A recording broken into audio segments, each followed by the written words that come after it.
தேவனுக்கு ஸ்தோத்திரம். Good morning. எழுந்துட்டீங்களா? இப்போவோ எழுந்திருக்கணும் இல்லையாங்க? விடிஞ்சிருச்சு, 7 மணி ஆயிடுச்சு. அதிகாலமே எழுவதும் தேவனோடு கூட நேரத்தை செலவிடுவதும் நாள் முழுவதும் நமக்கு எவ்வளவோ ஆசீர்வாதம். இன்னைக்கு நிறைய பேர் லேட்டாக படுக்க போகிறது, லேட்டாக எழறதுங்கிறது ஒரு பழக்கமாகவே மாறிடுச்சு. அதனால் அநேக காரியங்களை பகலில் நம்மால் சாதிக்க முடியறதில்லை. அதிகாலமே நம்ம ஒரு பணி ஆரம்பித்தா அது சக்ஸஸ் ஆகுங்கிறது, அதாவது ரொம்ப சுறுசுறுப்பாக செய்ய முடியும், எல்லாம் சாமர்த்தியமாக செய்ய முடியும். ராத்திரியில் செய்கிற பணிகளை அவ்வளவு சரியாக செய்ய முடியாதுங்கிறது பல ஆய்வுகள் மூலமாக தெரிஞ்சிருக்காங்க. அதனால தான் தேவன் நம்மை அதிகாலமே சூரியன் உதயமாவது போல, வெளிச்சம் துவங்குவதைப் போல, நாம் விழித்தெழுவதற்கும், சிருஷ்டி எல்லாமே விழித்தெழுவதற்கும், பறவைகளும் பட்சிகளும் விழித்தெழுவதற்கும், கிராமங்கள்னா கொக்கரக்கோ அப்படின்னு சேவல் கூவும் போது எழுந்துருவோம். ஏன்னா விடிஞ்சிருச்சுன்னு தெரிஞ்சிடும். இப்போ நாம் ரூமுக்குள்ளே உட்காந்துக்கிட்டு கதவெல்லாம் நல்லா அடைச்சிட்டு படுத்து தூங்குறதால ராத்திரி எது பகல் எதுன்னு தெரியாத அளவுக்கு இரவும் பகலும் இந்த எலக்ட்ரிசிட்டியை யூஸ் பண்ணிக்கிட்டு இருக்கிறதால அநேக விதத்தில் நமக்கு அது நம்முடைய ஆரோக்கியத்துக்கு எஃபெக்ட் பண்ணுதுங்கிறது கூட கண்டுபிடிச்சிருக்காங்க. சரி வாங்க, விடிஞ்சிருச்சு இல்லையா, வார்த்தையை தியானிக்கலாம். எல்லா விஷயங்களையும் தேவன் தம்முடைய ஞானத்தை நமக்கு அருளிச் செய்வார். ஜெபிக்கலாம். பரிசுத்தம் உள்ள எங்கள் பிதாவே, மற்றொரு நாளை அருளிருக்கிறீர். மற்றொரு நாள் என்று எங்கள் ஆயுளை கூட்டிக் கொண்டிருக்கிறீர். ஒவ்வொரு நாளும் புதிய நாளாக கருதி உம்மை துதித்து, உம்முடைய வேதத்தை தியானித்து, உம்முடைய ஆலோசனைகளை உணர்ந்து, உம்முடைய சத்தத்தை கேட்டு, உம்முடைய சாட்சிகளாய் வாழ எங்கள் ஒவ்வொருவருக்கும் உதவி செய்ய வேண்டும் என்று கிறிஸ்துவின் நாமத்தில் வேண்டிக் கொள்கிறோம் பிதாவே, ஆமென். எபிரேயருக்கு எழுதின நிருபம் 3வது அதிகாரம் 15வது வசனத்தை வாசிக்கிறேன், கவனிங்க. இன்று அவருடைய சத்தத்தை கேட்பீர்களாகில் கோபமூட்டுதலில் நடந்தது போல உங்கள் இருதயங்களை கடினப்படுத்தாதிருங்கள் என்று சொல்லியிருக்கிறது. இன்று அவருடைய சத்தத்தை கேட்பீர்களாகில், நாம் தினந்தோறும் தேவனுடைய வார்த்தைகளை கேட்கிறோம். நீங்க ஏதோ சோஷியல் மீடியா ப்ரோக்ராம் அப்படின்னோ, குறிப்பிட்ட நபர் ஒருவர் பேசுறாருன்னோ அல்லது பிரசங்கம் பண்றாருன்னோ நினைத்து கொண்டிருக்கும் போது தேவனுடைய சத்தம் என்று அதை நீங்க பார்க்கறதில்ல. தேவனுடைய வார்த்தையில் உள்ள விஷயத்தை தான் நாம் தியானிக்கிறோம். தேவ வசனத்தில் இருக்கிற விஷயங்களை வாசித்து அவைகளை விளக்குகிறோம், அவைகளை உணர்ந்து கொள்ள முயற்சி செய்கிறோம். இப்படி தினந்தோறும் தேவன் தம்முடைய புத்தகத்திலிருந்து நம்மோடே கூட பேசுகிறார்.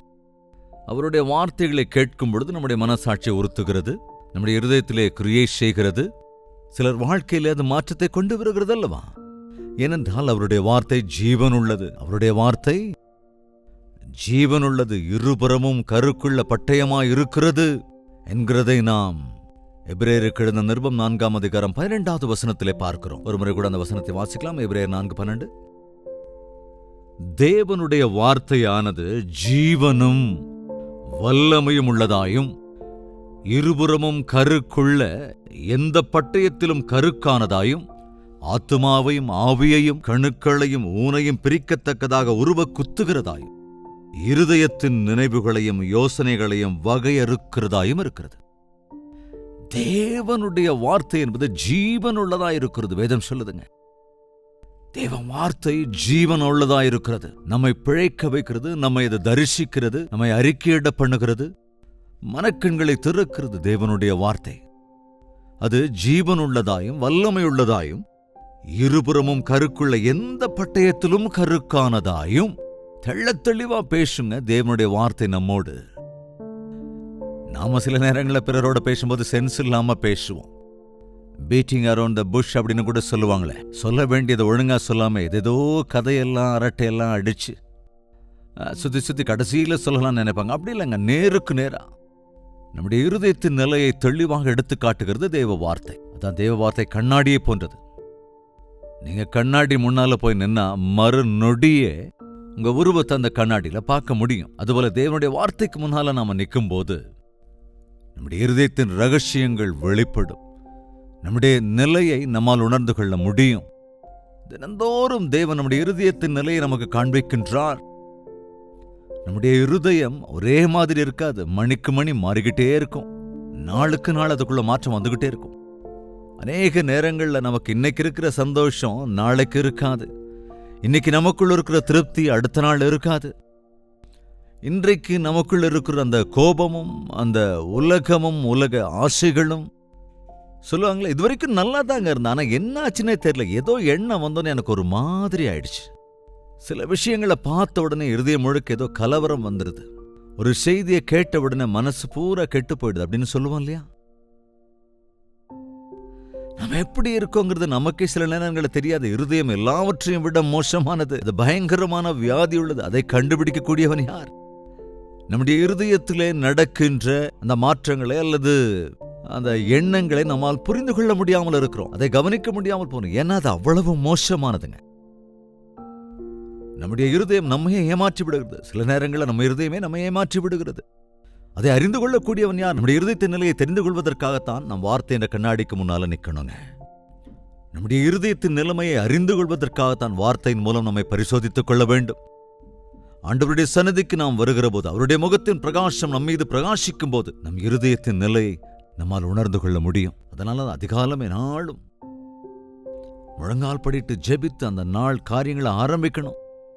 கவனிங்க, தாவீது 139வது சங்கீதத்தில் 23 மற்றும் 24வது வசனத்தில் என்ன சொல்றான்னா, தேவனே என் இருதயத்தை ஆராய்ந்து பார்த்து உமக்கு வேதனை உண்டாக்கும்படி என்னிடத்தில் இருக்கிறதோ, உம்மை வேதனைப்படுத்துகிற காரியம் ஏதாவது எனக்குள் இருக்கிறதா, என்னை ஆராய்ந்து பாருங்க ஆண்டவர், என்ன பரிசோதிங்க, உம்முடைய நித்திய வழியிலே என்னை நடத்தும் என்று ஜெபிக்கிறான். அதே போல தினமும் தேவனுக்கு முன்பாக நம்மை காண்பித்து அவருடைய வார்த்தைகள் நம்முடைய வாழ்க்கையை வெளிக்காட்டும் போது, அதை அறிந்து கொண்டு தேவவசனம் உணர்த்துகிற போது நம்மை நாம் தாழ்த்தி நம்முடைய நிலைமையை உணர்ந்து அதற்காக மனஸ்தாபப்பட்டு அறிக்கையிட்டு ஆண்டவருடைய உதவியை நாடி நம்முடைய பலவீனத்தை அறிந்து கொள்ளும் போது நம்மை பலப்படுத்துகிற தேவன் இருக்கிறார். நம்முடைய நிலைமையை நாம் அறிஞ்சுக்கிட்டா போதும்.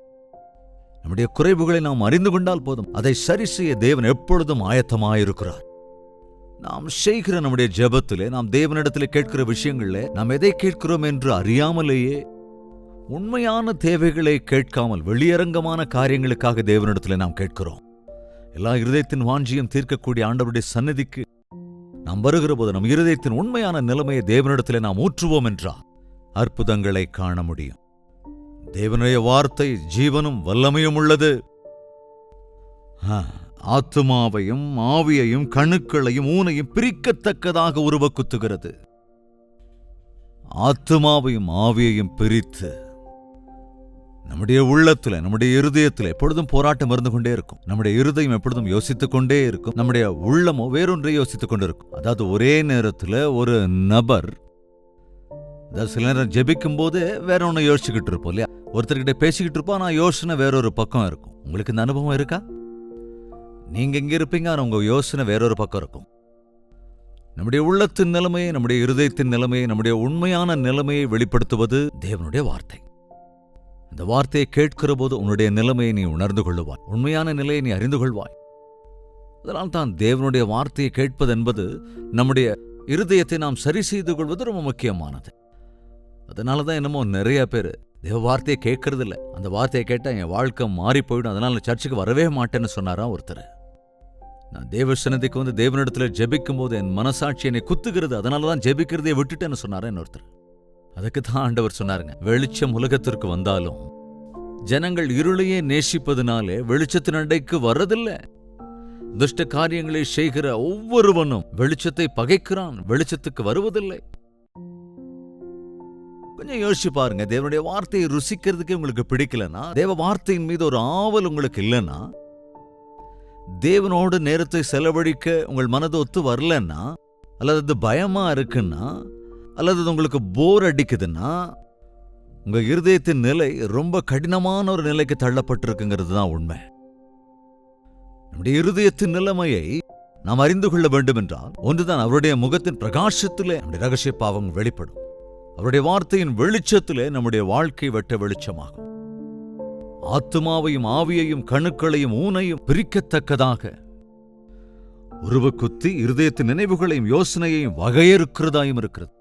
நம்மள நிறைய பேர் கிரியை பூர்வமா எந்த தப்பும் செய்யறதில்லை அப்படின்னு சந்தோஷப்பட்டுக்கிட்டு இருக்கோம்.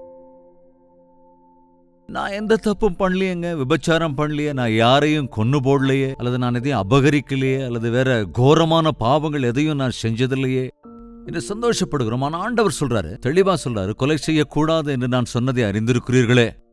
அது மட்டுமல்ல, ஆண்டவர் சொல்றாரு, தன் சகோதரனை பகைக்கிற எவனும் மனுஷ கொலைபாதகனாய் இருக்கிறான். கொலைபாதகன். விபச்சாரம் செய்யாதிருப்பாயாக என்று உரைக்கப்பட்டதை கேள்விப்பட்டிருக்கிறீர்களே. நான் உங்களுக்கு சொல்லுகிறேன், ஒரு ஸ்திரியை இச்சையோடு பார்க்கிற எவனும் தன் இருதயத்தில் அவளோட விபச்சாரம் செய்தாயிற்று என்று சொல்லுகிறார்.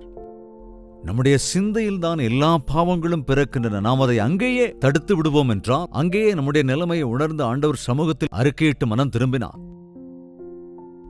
அந்த யோசனைகள் கிரியைகளாக அருவருப்பான காரியங்களாக செய்கிற அந்த பயங்கரமான நிலைமைக்கு தள்ளப்படாமல் நாம் எச்சரிக்கையாக இருக்க வேண்டும். அதுதான் நம்மளுடைய சிந்தையை நாம் பரிசோதிக்க வேண்டும். என் இருதயத்தின் யோசனைகளை பரிசோதிங்க ஆண்டவரே. அதிகாலமே எழுந்து உங்களுடைய இருதயத்தை, அதன் நிலைமையை உணர்ந்து கொள்ளும்படியாக ஆண்டவருடைய சன்னதியிலே காணப்படுங்கள், ஜெபியுங்கள். நம்முடைய ஆலோசனைகள் நம்மை சோதிக்கிறது. அதனால்தான் இன்று நீங்கள் அவருடைய சத்தத்தை கேட்பீர்களாகில், இன்று உங்களுடைய இருதயத்தின் நிலைமையை ஒருவேளை தேவன் உங்களுக்கு வெளிப்படுத்துவார் என்றால், தேவனுடைய சன்னதியில் அவருடைய வார்த்தைகளை கேட்கும் போது அல்லது ஜெபிக்கும் போது என்னுடைய இருதயம் சரியாக இல்லை என்ற உணர்வு உனக்கு எழுமென்றால், ஒன்று மனஸ்தாபப்பட்டு மனம் திரும்பலாம், அல்லது இருதயத்தை கடினப்படுத்தலாம். ஆமாண்டவரே, என் இருதயம் கெட்டு போயிருக்கிறது, ஒரு விஷயம் என்ன மன்னிங்க ஆண்டவரே என்று தாழ்த்தி நாம் ஜெபிக்கிற வேளையில மன்னிப்பு கிடைக்கும். அதே சமயத்துல இதெல்லாம் என்னுடைய இஷ்டம், இந்த பாவத்தெல்லாம் நான் விட மாட்டேன், இதை செய்யணும், இது வேணும், இதை வாங்கணும், இதை பார்க்கணும், நான் இப்படிதான் இருக்கணும் என்று ஒருவேளை தேவனுடைய சத்தத்தை நீ உணர்ந்து கொள்ளாமல் இருதயத்தை கடினப்படுத்திக் கொள்ளுவா என்றால் அது பயங்கரமாயிரும். கவனிங்க, இஸ்ரவேல் ஜனங்கள் தேவ வார்த்தை எவ்வளவு தடவை கேட்டாலும் அவர்கள் தங்கள் இருதயத்தை கடினப்படுத்தி கொண்டிருந்தார்கள். பாவத்தினால் வருகிற வஞ்சனையினாலே மனிதனுடைய இருதயம் கடினப்படுகிறது. வஞ்சனை. உண்மையான சந்தோஷம் ஆண்டவராக இயேசு தருவது. இந்த உலகத்துல சந்தோஷமா இருக்கிறதை போல பிரமைகள் இருக்கிறது. பிரமை என்ன தெரியுமா? Just like a dream. ஒரு ட்ரீம்ல, ஒரு கனவுல நீ வயிறார பிரியாணி சாப்பிட்ற மாதிரி கனவு கண்டீங்கன்னு வச்சுக்கலாம். தூங்கி எழுந்தோன்னு உன்னோட பசி தீர்ந்துடுமா? உன் கனவுல எவ்வளவோ பணம் கிடைச்ச மாதிரி, கட்டு கட்டா பணம் இருக்கிற மாதிரி கனவு வருது. எங்கேயோ இல்லாத சந்தோஷம். கொண்டாடி ஆர்ப்பரிச்சு குதிச்சு எந்திரிச்சு கட்டிலிருந்து உட்கார்ந்தன்னா எங்க இருக்கும்? 10 பைசா கூட கையில் இருக்காதுல்ல. அதுதான் பிரமை. இன்னைக்கு நிறைய பேர் இந்த உலகத்தின் ஆசைகளிலே பிரமையோடு கூட வாழ்ந்து கொண்டிருக்கிறார்கள். உலகத்தில் இருக்கிற பிரமைகளை பார்த்து அது உண்மைன்னு நினைக்கிறாங்க. இந்த கானல் நீர்னு சொல்லி கேள்விப்பட்டிருக்கீங்களா? அந்த கானல் நீர் அப்படின்னா அங்க உண்மையில தண்ணீர் எதுவுமே இருக்காதுங்க. அந்த அளவு கடந்த வெப்பம், அந்த உஷ்ணத்தினால நம்ம பார்க்கும்போது, அந்த வெப்பத்தினால அந்த சூட்டுக்கு தரையில பார்த்துருப்பீங்க, ஏதோ தண்ணி ஓடுற மாதிரி தெரியும், எங்கேயோ தண்ணீர் இருக்கிற மாதிரி தோன்றும். ஆனா அங்க பாத்தீங்கன்னா இந்த மான்கள் தண்ணீர் இருக்குன்னு நினைச்சு குதிச்சு குதிச்சு அங்க ஓடி போய் பார்க்க, ஆனா உண்மையில அங்க தண்ணீரே இருக்காது. இன்னும் கொஞ்சம் தூரத்துல இருக்கிற மாதிரி தோணும். அதனால இன்னும் ஓடி இன்னும் ஓடி இன்னும் ஓடி இன்னும் ஓடி இன்னும் ஓடி கடைசியில தண்ணி இல்லாம தாகம் தீராம தாகமும் அதிகமாகி அது சுருண்டு விழுந்து சாகுற வரைக்கும் பாவம் அங்க இல்லாத தண்ணீருக்காக, தாகத்தை தீர்த்துக்க நினைச்சு அந்த தண்ணீருக்காக அது ஓடிக்கிட்டே இருக்குமா. இதே போலதான் இந்த உலகத்தின் மனிதர்கள் இருக்கிறாங்க. தேவன் தருகிற நித்திய சமாதானம், நித்திய ஆசீர்வாதங்கள், என்னிடத்தில் வாருங்கள் நான் உங்களுக்கு இளைப்பாறுதல் தருவேன், என்னிடத்தில் விசுவாசத்தோடு இருங்கள் நான் உங்களுக்கு ஆஸ்திகளை அருளுவேன் என்று சொன்னாரே. ஆனால் மனிதர்கள் என்று எதையே நோக்கி ஓடி ஓடி ஓடி ஓடி ஓடி ஓடி ஓடி ஓடி கடைசியில் எதுவுமே கிடைக்காத நிலைமையில சோர்ந்து போயிடுறாங்க இல்லையா? எனவே இன்று தேவனுடைய சத்தத்தை கேட்பீர்களாக. கவனிங்க, கொரிந்தியர் 2 நிருபம் 6 அதிகாரம் 2வது வசனத்தை ஒரு முறை வாசிக்கிறேன். அனுக்கிரக காலத்திலே நான் உனக்கு செவி கொடுத்து இரட்சணிய நாளிலே உனக்கு உதவி செய்தேன் என்று சொல்லியிருக்கிறாரே. இதோ இப்பொழுதே அனுக்கிரக காலம், இப்பொழுதே இரட்சணிய நாள். என்னைக்குமே நாளைக்கு நாளைக்குன்னு சொல்லக்கூடாதுங்க. இதோ இப்பொழுதே, இப்பொழுதே அனுக்கிரக காலம், இப்பொழுதே இரட்சணிய நாள். இன்றே உங்களுடைய வாழ்க்கையில் ஒரு அற்புதமான மாற்றத்தை, சுதந்திரத்தை, பாவக்கட்டுக்களிலிருந்து விடுதலையை காணும்படியாக என்னோடு கூட தலைவணங்கி ஜெபிக்கலாமா? பரிசுத்தமும் அன்பும் நிறைந்த பிதாவே, சந்தோஷத்தை கொடுக்கிறவைகளுக்காக ஓடிக்கொண்டிருக்கிறோமே, திருப்தியை உண்டாக்குகிறவைகளுக்காக பிரயாசப்படுகிறோமே, எத்தனையோ தரம் ஆண்டவரே உம்முடைய வார்த்தைகள் எங்களை எச்சரித்தாலும், எங்கள் நிலைமையை உணர்ந்தது போல அறிக்கையிட்டாலும், நாங்கள் எங்கள் இருதயத்தை கடினப்படுத்திக் கொண்டு இந்த உலகத்திலே இருக்கின்றவைகளுக்காக, சுகத்துக்காக என்ற பிரமைக்காக, அந்த பிரமைக்காக நாங்கள் ஓடிக்கொண்டிருக்கிறோம் என்ற உண்மையான சத்தியத்தை, உண்மையான சமாதானத்தை அருளுகிற உம்மை விட்டு விடுகிறோமே. இந்த நாளிலும் இந்த வேளையிலும் உம்முடைய சத்தத்தை கேட்டு தங்கள் வாழ்க்கையை உமக்கு அர்ப்பணித்து அற்புதமான ரட்சிப்பில் உம்முடைய மகத்துவமான வாழ்க்கையில வளர கிருபையருள வேண்டும் என்றும் கிறிஸ்துவின் நாமத்தில் வேண்டிக் கொள்கிறோம் பிதாவே. ஆமென். நம்முடைய கர்த்தராகிய இயேசு கிறிஸ்துவனுடைய கிருபையும், பிதாவாகிய தேவனுடைய அன்பும், பரிசுத்த ஆவியினுடைய அந்யோன்ய ஐக்கியமும் சந்தோஷமும் சமாதானமும் நம் அனைவரோடும் என்றும் என்றும் சதா காலங்களிலும் தங்கி தரித்திருப்பதாக. ஆமென். தேவனுக்கு ஸ்தோத்திரம். உங்கள் ஜெப தேவைகள் மற்றும் பாரங்களே திரையில் காண்பிக்கப்படும் எண்ணிற்கு டெக்ஸ்ட் அல்லது வாய்ஸ் மெசேஜ் மூலமாக வாட்ஸ்அப் அனுப்பி வையுங்கள். உங்கள் பட்சமாக நாங்கள் ஜெபிக்கிறோம். ஆண்டவர் கட்டாயமாக உங்களுக்கு பதில் தருவார். தேவனுக்கு சித்தமானால் மறுபடியும் நாளை இதே நேரத்தில் இதே அனுதின தியானத்தில் நாம் சந்திக்கலாம். அதுவரைக்கும் தேவனுடைய மகா கிருபை உங்களுக்கு துணையாயிருப்பதாக.